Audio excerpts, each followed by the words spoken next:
J'espère que vous allez tous bien et que vous vivez ce reconfinement le mieux possible avec le Seigneur. Vous savez, il ne faut pas regarder cette situation comme quelque chose d'horrible. Oui, c'est horrible, humainement parlant, mais ces épreuves que nous traversons peuvent nous apporter quelque chose de bien. Et c'est ce que nous allons voir aujourd'hui pour l'étude biblique. Mais avant de regarder cela, vous savez, il y a un passage dans la Bible, c'est mon verset préféré, vous le connaissez, je vous le cite probablement plusieurs fois dans l'année à l'église. C'est ce psaume 119, verset 162. Le psaume 119, verset 162, c'est un de mes versets préférés de la parole de Dieu. « Je me réjouis de ta parole comme celui qui trouve un grand butin. » Donc nous voyons ici cette réalité que les Écritures sont un trésor énorme pour nous tous. Et donc, pendant ce confinement, pendant ce moment où nous sommes bloqués chez nous, si on ne peut pas partir travailler, qu'est-ce qu'il faut faire? Comment occuper notre temps? Regardez, vous avez un livre extraordinaire là avec vous, à vos côtés. Prenez le temps de découvrir ce trésor que vous avez, que le Seigneur nous a donné, que Dieu a inspiré, sa parole sainte. Et je vous promets que ce temps de confinement, ce temps où nous sommes bloqués chez nous, nous ne pouvons pas faire comme nous voulons, ça va être un moment de grande bénédiction et de grand encouragement dans notre vie spirituelle. Donc aujourd'hui, fixez un objectif.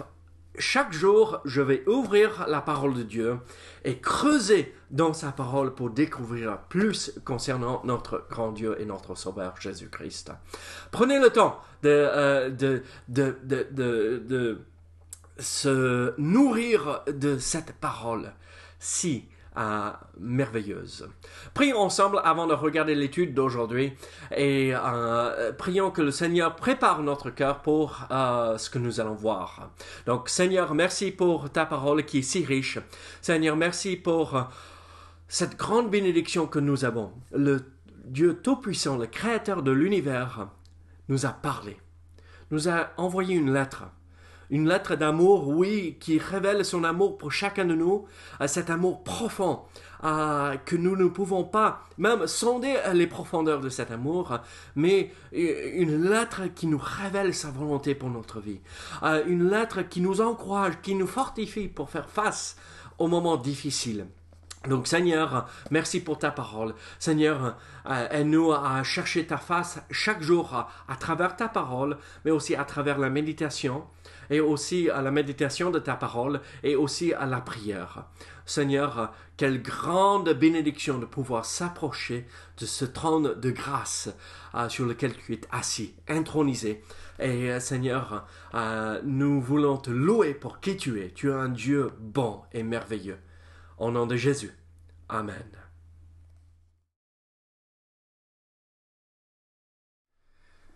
Je vous invite à ouvrir votre Bible à Jacques chapitre 1er. Jacques chapitre 1er, nous allons lire les versets 2 à 5 ensemble pour développer un sujet aujourd'hui. La joie au sein des épreuves. La joie au sein des épreuves. Donc, regardez Jacques, chapitre 1er, les versets 2 à 5. Mes frères, regardez comme un sujet de joie complète les diverses épreuves auxquelles vous pouvez être exposés, sachant que l'épreuve de votre foi produit la patience. Mais il faut que la patience accomplisse parfaitement son œuvre, afin que vous soyez parfaits et accomplis, sans faillir en rien. Si quelqu'un d'entre vous manque de sagesse, qu'il la demande à Dieu, qui donne à tous simplement et sans reproche, et elle lui sera donnée. Alors nous voyons ici un passage qui pourrait nous sembler un peu bizarre. C'est un peu comme ceci. Chouette, c'est extraordinaire. Je traverse une épreuve. Ça semble un peu ridicule de le dire de cette façon, n'est-ce pas? Qui aime traverser les épreuves? Qui aime se réjouir des épreuves? Mais personnellement, honnêtement, humainement parlant, j'aime pas traverser des moments difficiles. Personne qui a sa tête aime bien souffrir. Mais ça semble peut-être ridicule de dire ceci de cette façon, mais c'est l'essence de ce que Jacques dit dans notre passage. Chouette, je traverse un moment difficile. Une personne folle dirait ceci, n'est-ce pas? Mais peut-être Jacques n'est pas si fou que ça dans ce passage. Mes frères, regardez comme un sujet de joie complète les diverses épreuves auxquelles vous pouvez être exposés.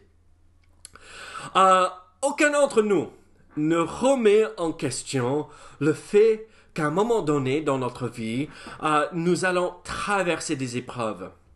La vie est remplie de difficultés. En fait, la question n'est pas si nous allons faire face aux difficultés, mais plutôt quand est-ce que nous allons traverser ces moments difficiles. Alors nous comprenons, nous voyons que la vie humaine est remplie de choses difficiles, d'épreuves, de difficultés, d'ennuis, et c'est notre lot dans cette vie ici-bas. Dieu n'a jamais dit, quand il nous a sauvés et nous a rachetés de nos péchés, que notre vie allait être un long fleuve tranquille. En fait, ce qu'il nous a promis, c'est qu'il serait toujours à nos côtés, même dans ces moments difficiles, et nous abandonnerait jamais.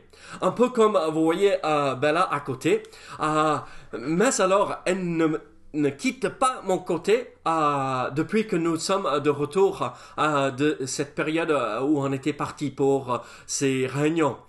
Et regardez, elle est toujours à mes côtés. Elle ne me quitte pas, même au milieu de la nuit.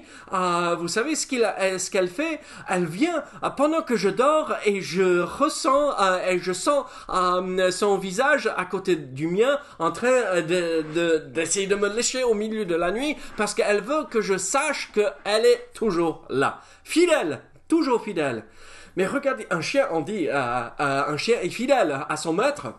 Mais mince alors, ça n'a rien à voir avec ce que fait notre Dieu. Dieu est toujours à nos côtés. Il nous abandonne jamais. Même quand les choses deviennent difficiles dans notre vie.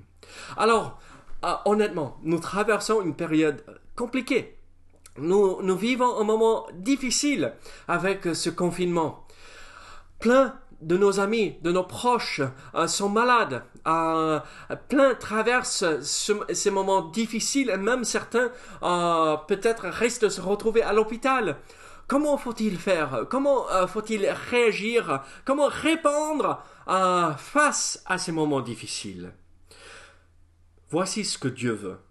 Il veut que ses enfants, donc ça veut dire vous et moi, il veut que nous répondons. Il veut que ses enfants répondent correctement face aux épreuves. Alors, comment faut-il faire? Comment répondre correctement? Ici, dans ce passage, nous voyons une première vérité, une première chose qu'il faut mettre en pratique quand nous faisons face aux difficultés. C'est ce que nous retrouvons dans le verset 2. Qu'est-ce que la Bible nous dit? Qu'est-ce que l'apôtre Jacques nous dit ici? Mes frères, regardez comme un sujet de joie complète les diverses épreuves auxquelles vous pouvez être exposés. Sachant que l'épreuve de votre foi produit la patience. Alors, quelle est la première réaction? Comment réagir face à ces moments difficiles? Il faut répondre positivement. Certains préfèrent réagir ou réagissent en colère quand ils font face aux épreuves. Vous avez jamais vu ça? On vient d'avoir un accident, rien de grave, juste on a tamponné une voiture et on sort de la voiture et celui qui est fautif dans la situation, c'est lui qui crie le plus. Vous avez jamais vu ça? Mais c'est extraordinaire, c'est incroyable. Mais comment? Non, mais posez. Réagir d'une façon qui honore Dieu. Répondre positivement. Une réponse par la colère en colère, peut-être ça nous fait du bien dans le moment. C'est un peu cet échappatoire. Et quand la bouilloire commence à bouillir et c'est sous pression et pouf, on laisse échapper à la pression et ça fait du bien dans l'instant. Mais à la longue, ça n'accomplit rien. Et en fait, ça fait plus de mal que de bien. Et donc, de réagir par colère, ce n'est pas ce que Dieu veut. Arrêtez là, à l'instant. Mettre en pause la vidéo et réfléchissez à votre vie. Et posez-vous cette question. La dernière fois où j'étais confronté par quelque chose que je n'ai pas apprécié ou que je n'ai pas aimé, ou une épreuve, une difficulté que j'ai traversée, comment est-ce que j'ai réagi d'une façon positive ou négative? Par colère, ce n'est pas une bonne chose. Alors, il y a certains qui réagissent avec cette colère en eux.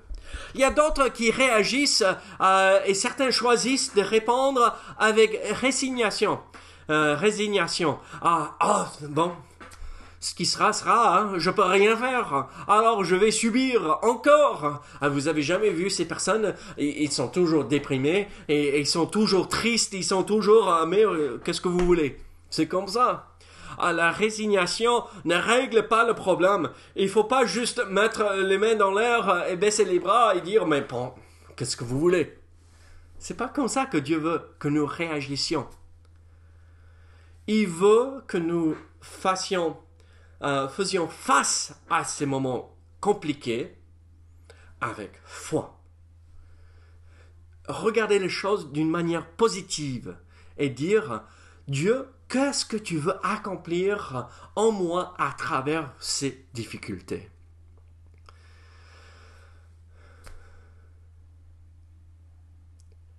Jacques nous dit ici de répondre aux ennuis avec joie. On ne se réjouit pas des soucis en eux-mêmes. Regardez. L'autre jour, je ne sais pas si vous voyez mes mains, je travaillais, vous voyez, je travaillais sur la voiture, je changeais les triangles parce qu'à un moment donné, sur la Volkswagen, la petite voiture que nous avons, et j'entendais quand on passait les douanes et je dis aïe, il va falloir changer les triangles, les blocs cylindres, ça va pas. Donc on voyait qu'il y avait un souci. Et donc je me lance à changer. J'ai commandé toutes les pièces. Elles sont bien arrivées. Qu'est-ce que vous voulez? Tout se passait bien. J'ai enlevé le premier triangle. Et en fait, tout se passait à merveille. Il n'y avait aucun souci jusqu'au dernier boulon qu'il fallait enlever. Et je commençais à défaire et on entendait... Oh non. Les derniers qui ont changé les triangles, ils ont utilisé ces outils à percussion. Ils ont trop forcé. Et en fait, ce qu'ils ont fait, c'est qu'ils ont tordu le boulon à l'intérieur. Vous savez ce qui s'est passé. À un moment donné, je utilisais le moins de force possible, je forçais le moins possible pour enlever le boulon, et d'un coup, le boulon a lâché. Et oui, je me suis abîmé les mains parce que quand ça a lâché, qu'est-ce que vous voulez? Comment réagir? Dans le moment, honnêtement, comment ai-je réagi? Mais vous imaginez, mais c'est bête, mais ils savent qu'il faut pas faire comme ça. Mais les mécaniciens, ils font tout à travers. Ils savent comment faire, mais ils le font le plus rapidement possible pour pas être embêtés. Et après, ça nous embête par la suite. On râle un peu. Est-ce que ça a accompli quoi que ce soit? Non. Pas du tout. Ça m'a soulagé dans l'instant. Mais après, la voisine sort. Tout va bien, mais qu'est-ce qui se passe? Oh, rien. Vous savez, hein, quand on travaille, on bricole sur une voiture. Jacques nous dit de ne pas réagir comme ça. Il nous dit de réagir, de répondre à nos ennuis, aux ennuis avec joie. Encore, c'était pas la fête quand le boulon a cassé. C'est cassé. Mais dans ce que il faut réagir et répondre aux ennuis avec joie dans ce que les problèmes peuvent accomplir en nous. Et qu'est-ce que les problèmes peuvent accomplir en nous? Regardez ce qu'il dit à la fin de verset 2. Sachant que l'épreuve, verset 3, sachant que l'épreuve de votre foi produit la patience. Mais il faut que la patience accomplisse parfaitement son œuvre afin que vous soyez parfaits et accomplis sans faillir en rien. Quelle est cette deuxième vérité? Donc, la première chose que nous voyons ici, c'est répondre positivement. Deuxièmement, donc avec joie. Mais pas la joie pour l'ennui, mais la joie dans ce que cet ennui, cette difficulté peut accomplir en nous. Et qu'est-ce que ça peut accomplir? Répondre de manière productive. Permettre aux difficultés de développer la patience en nous. Au lieu de râler quand ça nous tombe dessus, dire, mais Seigneur, mais alors, au lieu de prendre 10 minutes de plus pour remettre le triangle en place pour resserrer, maintenant il va falloir partir racheter un autre boulon, et il va falloir enlever le boulon qui s'est cassé à l'intérieur de la carrosserie. Comment faire? Mais Seigneur, mais ça va prendre plus de temps. Alors, la patience. Seigneur, tu as permis ceci. C'est pas que tu prends plaisir dans ces ennuis et ces épreuves que nous traversons, mais Seigneur, tu peux accomplir quelque chose de bon à travers ceci. Alors Seigneur, je te fais confiance, apprends-moi la patience. Fais-moi comprendre comment réagir avec patience. La patience. Permettre aux difficultés de développer la patience en nous. Et pas juste la patience, mais la persévérance. Au lieu de prendre quelques heures pour changer les 2 triangles de chaque côté, 1 heure, 2 heures, 1 heure de chaque côté, j'ai pas les bons outils, je me débrouille, je suis par terre pour bricoler sur la voiture. C'est pas facile, mais qu'est-ce que vous voulez? C'est comme ça. La persévérance. Je ne vais pas laisser tomber tant que je n'ai pas accompli la tâche. Ne pas râler au sein des épreuves et persévérer jusqu'à la fin. Persévérer jusqu'à la fin. Et ne pas lâcher. Ne pas dire jeter l'éponge pour dire ça y est, c'est pas la peine, je peux plus. Et si j'aurais fait comme ça? On n'aurait pas de voiture pour rouler. Qu'est-ce que vous voulez? Non, regardez, qu'est-ce qu'il dit? Sachant que l'épreuve de votre foi produit la patience. Mais il faut que la patience accomplisse parfaitement son œuvre afin que vous soyez parfaits et accomplis sans faillir en rien. Donc c'est la patience, c'est la persévérance. Je ne vais pas abandonner, je ne vais pas lâcher le bout, je vais persévérer jusqu'à la fin. Cette épreuve dans laquelle vous vous retrouvez à l'instant, il faut persévérer, ne pas abandonner. Regardez, nous sommes partis pour un confinement d'1 mois. Et qui sait si à la fin de mois on sera lâché et on pourrait retrouver nos activités normales. J'ai un peu de doute quand même. Mais il faut persévérer. Il ne faut pas perdre espoir, il ne faut pas perdre la foi dans ceci. Il faut persévérer jusqu'à la fin. Et vous savez ce que ça va accomplir. Et voici ce qui produit la joie en nous dans l'épreuve. C'est cette idée, la patience, la persévérance, mais aussi la maturité, afin que vous soyez parfaits et accomplis sans faillir en rien. Voilà ce que ça va produire si nous persévérons et nous ne perdons pas la patience, la maturité. Vous savez ce que le monde fait à l'instant? Vous avez vu ces manifestations. Quand on a annoncé le reconfinement, tout le monde râlait. Mais on va tous mourir. Et c'est pas facile, je le reconnais. Mais ça ne sert à rien de râler et d'être en colère. Ce que Dieu nous demande de faire, c'est de réagir en patience, avec la persévérance, afin que nous arrivions au point où nous sommes mûrs, la maturité. Est-ce que nous réagissons comme des enfants de Dieu mûrs, ayant la maturité, la persévérance et la patience? Ou est-ce que nous sommes en train de réagir comme ces enfants gâtés qui sont par terre en train de s'agiter à droite et à gauche par la colère?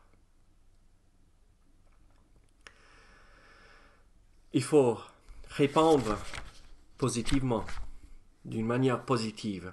Il faut répondre d'une manière productive, que ça produit la patience, la persévérance et la maturité chez nous. Mais aussi, il faut répondre par la prière. Regardez, verset 5. Si quelqu'un d'entre vous manque de sagesse, qu'il la demande à Dieu, qui donne à tous simplement et sans reproche, et elle lui sera donnée. Face aux épreuves, au lieu de laisser tomber les choses spirituelles, ça devrait nous pousser à courir vers la prière et vers Dieu. Répondre par la prière. Certains d'entre nous, nous prions pour la délivrance. Seigneur, délivre-nous de ce confinement. C'est pas une mauvaise chose, hein? Ce n'est pas une mauvaise chose de prier pour la délivrance. Prions que nous soyons délivrés de ce virus. Dieu sait ce qui se passe. Il n'est pas dépassé par ces événements. Il sait exactement ce qui se passe, mais il va accomplir quelque chose de bien en nous à travers ces moments difficiles. Mais aussi, certains d'entre nous, nous prierons que les circonstances changent. Que ici, dans 2 semaines à peu près, quand ils vont regarder à nouveau la situation sanitaire, réévaluer les choses qui vont nous permettre de reprendre certaines activités, comme ils ont dit. Et on prie, Seigneur, change les circonstances, interviens d'une façon miraculeuse que nous n'ayons plus ce virus qui traverse nos villes, qui nous contamine. Seigneur, agis miraculeusement, et Dieu peut le faire, et il faut prier dans ce sens aussi, si Dieu nous demande de le faire. Cependant, vous avez vu ce que Jacques dit ici? Si quelqu'un d'entre vous manque de la sagesse, qu'il la demande à Dieu, qu'il donne à tous simplement et sans reproche, et elle lui sera donnée. Cependant, ce dont nous avons besoin, la plupart du temps, c'est de la sagesse. Réagir et répondre par la sagesse dans ces moments difficiles. Il faut demander à Dieu. Il ne faut pas se débrouiller et dire « je suis assez sage pour savoir comment réagir et répondre ». Non. Il faut chercher la face de Dieu dans la prière et demander au Seigneur « Dieu, montre-moi comment faire. Donne-moi ta sagesse. » Regardez, Dieu et la foi n'est pas une foi aveugle.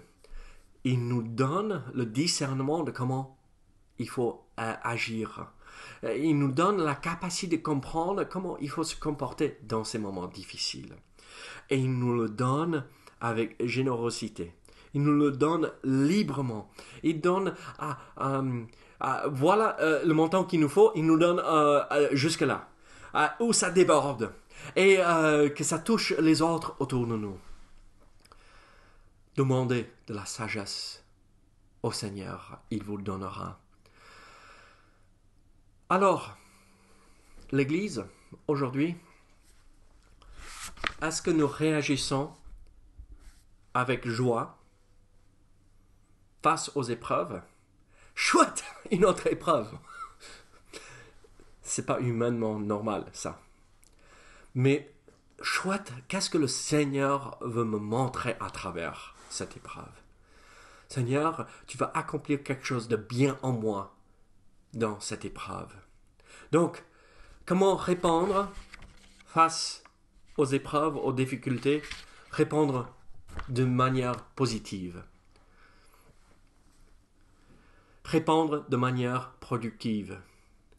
Et répondre par la prière en demandant de la sagesse au Seigneur.